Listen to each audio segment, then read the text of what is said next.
Hello everyone, आप सभी आंगनवाड़ी सेविकाओं का एक बहुत ही इन्फॉर्मेटिव और बिल्कुल नए वीडियो पर स्वागत है।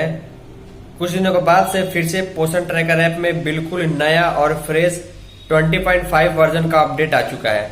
ये अपडेट पूरे भारत के हर एक आंगनवाड़ी सेविका सहायिका को अपडेट कर लेना चाहिए, क्योंकि इसमें जो है 4 बड़े बदलाव किए गए, या आप कह सकते हैं 5 बदलाव किए गए हैं, लेकिन 4 बदलाव काफी इम्पोर्टेंट है। इसमें फैमिली सर्वे के लिए भी ऑप्शन दे दिया गया है, साथ में कास्ट कैटेगरी में बड़ा बदलाव किया गया है। इसके अलावा जो है वहां पर ग्रोथ मॉनिटरिंग में भी कुछ चीजें चेंज कर दी गई हैं, और यहाँ पर जो बदलाव किए गए उसके बारे में मिनट टाइम वेस्ट के सबसे चलिए मैं प्ले स्टोर पर लिखता हूँ, आपको सारी चीजें दिखाता हूँ, उसको अपडेट करके दिखाएंगे कहाँ पर क्या करना होगा। वीडियो आपको पसंद जरूर आएगी, वीडियो को लाइक जरूर कर दीजिएगा।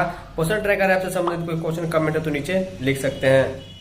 देखिएगा, आप सभी को अच्छे तरीके से मालूम है कि कोई भी ऐप का अपडेट आता है तो सबसे पहले आप सभी को प्ले स्टोर में जा करके उसको सर्च करना होता है। सर्च करने पर यहाँ पर आपको अपडेट का ऑप्शन दिखाएगा, लेकिन अपडेट करने से पहले जो 4-5 बड़े बदलाव हैं उसके बारे में समझ लीजिए। यहाँ पर देखिए, व्हाट्स न्यू पर जब हम क्लिक करते हैं तो क्लिक करते ही यहाँ पर आपको 5 चेंजेस दिखाई देंगे, लेकिन 4 जो बदलाव है वो काफ़ी महत्वपूर्ण है और बड़े स्तर के बदलाव यहाँ पर किए गए हैं। देखिए, यहाँ पर क्लियरली मेंशन है, पहले नंबर में जो चेंज किया गया या फिर नया काम आप बोल सकते हैं, नया ऑप्शन जोड़ा गया है, वो है फैमिली सर्वे मॉड्यूल इंट्रोड्यूस्ड। यानी कि पोषण ट्रैकर ऐप में पहली बार जो है फैमिली का सर्वे करने का भी ऑप्शन दे दिया गया है। सर्वे में वहाँ पर आपके पोषण ट्रैकर ऐप में जो डेटा फीड है उस आधार पर या फिर पूरे फैमिली का आप घर घर जाकर सर्वे करेंगे, लेकिन ध्यान दीजिएगा सर्वे आपको तभी करना है जब आपको ऑर्डर मिले या फिर ICDS की ओर से निर्देश आए। तो दूसरा का जो अपडेट है वो लिखा गया, height and weight validation has been based on age of the child. यानी बच्चे की उम्र के आधार पर उसका हाइट और वेट क्या होना चाहिए, GMD क्या होना चाहिए, उसका जो है वैलिडेशन अप्लाइड हो गया, उस आधार पर ही आप कर सकते हैं। तीसरा जो बदलाव है वो लिखा गया, resident type has been added in beneficiary profile. आपके एरिया में किसी बेनिफिशियरी को जब आप जोड़ेंगे तो पूछेगा कि बेनिफिशियरी वहां पर हमेशा से रहता है, यानी कि परमानेंट है, या फिर टेम्पररी रहता है, किराए पर रहता है, या फिर कोई काम करने वाला आदमी है, कुछ दिनों के लिए है। उसके अलावा जो यहाँ पर चौथा जो बड़ा बदलाव है वो ये है कि OBC और जनरल का नाम का जो कैटेगरी होता था उसको अब रिमूव कर दिया गया है और अदर कैटेगरी इंट्रोड्यूस कर दिया गया है। यानी कि अब 3 कैटेगरी आपको दिखाई देगा, SC कैटेगरी, ST कैटेगरी या फिर अदर आपको चूज करना होगा। तो ये सारी चीजें बदलाव की गई है। और 5वां ऐप ऑप्टिमाइजेशन है, तो इसके बारे में हम पोषण ट्रैकर ऐप को अपडेट करने के बाद आपको दिखाएंगे। तब तक यहाँ पर देखिए, जो ऐप का वर्जन है आपके सामने यहाँ पर लिखा गया 20.5। तो इस ऐप को अपडेट करने के बाद 20.5 में ही आप काम कीजिएगा। तत्काल में हम यहाँ पर ऐप को अपडेट पर क्लिक कर देते हैं, कुछ सेकंड का वेट करते हैं। तो जैसे कि आप लोग ने देखा कि यहाँ पर ऐप हमारा अपडेट हो चुका है और ओपन करने का ऑप्शन आ चुका है, तो हम यहाँ पर क्लिक करते हैं। क्लिक करते हैं, आपके सामने सारी चीज़ लाइव दिखाऊंगा। उसके पहले जब तक ऐप खुलता है मैं आप लोगों से रिक्वेस्ट करूँगा, वीडियो जितना हो सके लाइक जरूर कीजिएगा और इस वीडियो को अन्य सेविकाओं के साथ जरूर शेयर कीजिएगा, खास करके फैमिली सर्वे के बारे में कुछ जानकारी मिल पाए। और जो भी 4-5 बड़े अपडेट आए हुए, चाहे वो कैटेगरी के संबंध में हो, रेसिडेंट टाइप हो, उसके बारे में जानकारी मिल पाए। देखिए, लाइव यहाँ पर ऐप ओपन हो चुका है अपडेट होने के बाद।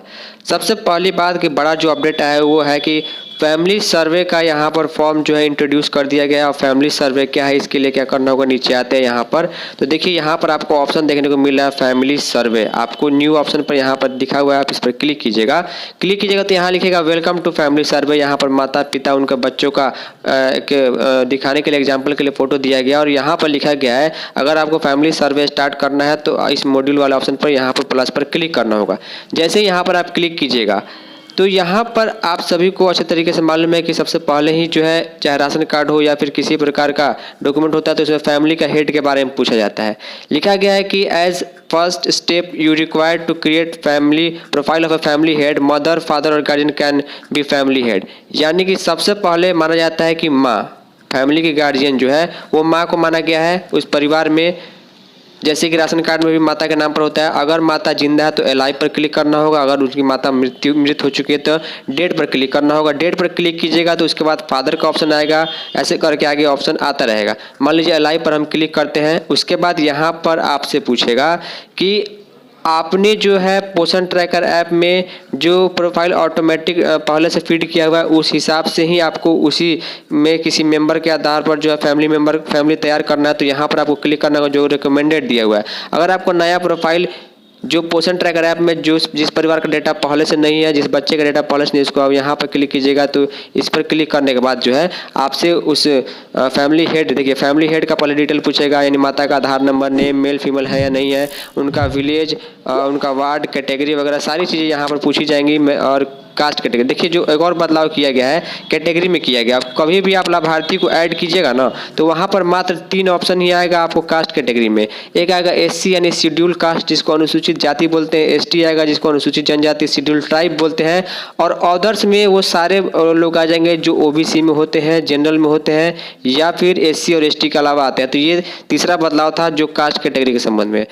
इसके बाद यहाँ पर जो चीज़ें आपको बदलने के लिए मतलब फैमिली हेड का डिटेल या सर्वे में ऐड करने के लिए आएंगी कि क्या अगर आप बिहार की सेविका हैं तो क्या वो कास्ट कैटेगरी या फिर जिस फैमिली को आप ऐड कर रहे हैं वो माइनॉरिटी में आते हैं, नहीं आते हैं। क्या आप जिस फैमिली को ऐड कर रहे हैं वो फैमिली जो है आपके आंगनवाड़ी सेंटर के एरिया में है या नहीं है, वो आपको भरना होगा। रिलेशन विद फैमिली हेड जो है, फैमिली हेड अगर सेल्फ है तो यहाँ पर देखिए ऑटोमेटिक सेल्फ सेलेक्ट रहेगा। मैरिटल स्टेटस क्या है, अभी वो शादीशुदा है या नहीं है, और साथ में क्या उनको यानी इस फैमिली को जिसको आप सर्वे में ऐड कर रहे हैं उनको किसी प्रकार का ICDS की ओर से फूड यानी पोषाहार THR दिया जाता है नहीं दिया जाता है। ये सारी चीज़ें भरने के बाद आपको सबमिट एंड प्रोसीड पर क्लिक कीजिएगा तो फैमिली का एक जो है मेन महिला ऐड हो जाएगी। उसके बाद उसके बच्चे उनके परिवार के लोग ऐड होंगे। लेकिन मैं आपको कहूँगा अभी आप फैमिली को जो है सर्वे वाला ऑप्शन नहीं भरिए। ICDS से जब लेटर आएगा, जब निर्देश आएगा कि फैमिली का सर्वे करना है तभी पोषण ट्रैकर ऐप में आपको ये काम करना है। फिलहाल आपको मैंने सारी चीज़ें समझा दी कि अलाइव डेट और प्रोफाइल आपको कैसे क्रिएट करना है। मैं फिर कहूँगा अभी फैमिली ऐड करने वाला काम तभी कीजिएगा चाहे आप किसी भी स्टेट के हो, जब तक आपको ऑर्डर आपके ICDS ऑफिस से प्रोवाइड नहीं करा दिया जाता। तो इस कि ऊपर में जो बेनिफिशरीज वाला ऑप्शन है यहाँ पर जैसे ही हम क्लिक करेंगे, क्लिक करने के बाद मान के चलिए हमें कोई न्यू बेनिफिशरी ऐड करना है या फिर कुछ चीज़ें हमको देखनी है तो यहाँ पर प्लस पर आप क्लिक करेंगे। प्लस पर जैसे ही क्लिक करेंगे आपसे पूछेगा किस कैटेगरी में ऐड करना है। मान लीजिए हमको 6 महीने से 0 से 6 महीने के बच्चे को एक ऐड करना है लाभार्थी के रूप में। यहाँ पर बच्चे का नाम, उसके बाद हिंदी में इसका नाम रहेगा और चाइल्ड का आधार है या नहीं, ये सारी चीज़ें आपको मालूम है पहले से। और ये चीज़ें तो मैंने वहाँ ही बता दी कि कैटेगरी में अब आपको SC ST और जनरल ही आएगा, OBC और ये जनरल हटा दिया गया, SC ST और अदर का ऑप्शन ला दिया गया। इसी 3 में से आपको चुनना होगा। अब इसके बाद देखिए यहाँ पर चौथा बदलाव ये था कि रेसिडेंट टाइप आपसे पूछेगा कि जो भी लाभार्थी को अब आप नए लाभार्थी को ऐड कीजिएगा तो पूछेगा कि क्या वो लाभार्थी आपके एरिया में परमानेंट तरीके से रह रहे हैं या टेम्पोररी तरीके से रह रहे हैं। परमानेंट का मतलब उनका घर है, अस्थायी रूप से वहाँ रहते हैं। टेम्पोररी का मतलब ये हुआ कि उनका घर वहाँ पर नहीं है, वो हो सकता है उनके माता या पिता सरकारी जॉब में आपके पोषक क्षेत्र में रहते हो, बैंक में नौकरी हो, टीचर हो, या फिर रूम लेकर के रेंट लेकर के बच्चों को पढ़ाने के लिए वहाँ पर रहते हो तो टेम्पोररी में आएगा। तो ये नया ऑप्शन आया हुआ है कि रेसिडेंट टाइप लाभार्थी किस टाइप का है, वो हमेशा आपके पोषक क्षेत्र का निवासी है या फिर टेम्पोररी रूप अस्थायी रूप से रहता है। इसके अलावा यहाँ पर जब आप देखेंगे जैसे कि अब जो है वैलिडेशन दे दिया गया है बच्चों का हाइट एंड वेट का। जब हाइट एंड वेट के संबंध में बच्चों को ऐड कीजिएगा तो 0 से 6 महीने का जो बच्चा होता है यहाँ पर ऑटोमेटिक शो कर देगा कि बच्चे का जो वेट है वो 0.5 यानी आधा किलो से लेकर के 8 kg के बीच ही होना चाहिए, और उसका हाइट जो है 31.01 cm से लेकर 66.44 cm तक ही होना चाहिए। तो ये चौथा बदलाव था। पहला बदलाव था सर्वे के संबंध में जिसको मैंने आपको करके दिखा दिया। दूसरा बदलाव था कास्ट कैटेगरी के संबंध में जिसको भी मैंने आपको ऑप्शन में दिखा दिया। तीसरा बदलाव था यही वाला बच्चों के जो भी अब ऐड करेंगे तो GMD में उनका जो भी हाइट और वेट उनके हिसाब से रहना चाहिए, उम्र के हिसाब से वो वैलिडेशन करेगा। और चौथा बदलाव था ये रेसिडेंट टाइप जिसको मैंने परमानेंट और टेम्पोररी दोनों चीज़ों को बता दिया। उम्मीद करूंगा आप चीज़ें आपको सारी समझ में आ गई। इसके अलावा कोई क्वेश्चन है तो कमेंट कर सकते हैं, व्हाट्सएप पर भी मैसेज कर सकते हैं। फाइनली इस इन्फॉर्मेटिव वीडियो में इतना ही। तब तक के लिए जय हिंद, वंदे मातरम।